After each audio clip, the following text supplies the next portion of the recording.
یاسین، قسم ہے قرآن کی جو حکمت سے بھرا ہوا ہے۔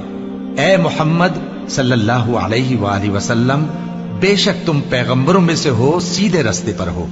یہ قرآن غالب و مہربان کا نازل کیا ہوا ہے تاکہ تم ان لوگوں کو جن کے باپ دادا کو خبردار نہیں کیا گیا تھا خبردار کر دو کہ وہ غفلت میں پڑے ہوئے ہیں۔ ان میں سے اکثر پر اللہ کی بات پوری ہو چکی ہے، سو وہ ایمان نہیں لائیں گے۔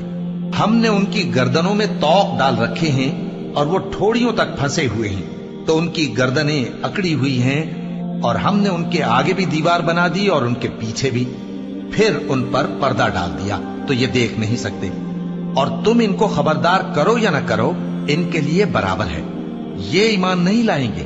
تم تو صرف اس شخص کو خبردار کر سکتے ہو جو اس نصیحت یعنی قرآن کی پیروی کرے اور رحمان سے غائبانہ ڈرے، سو اس کو مغفرت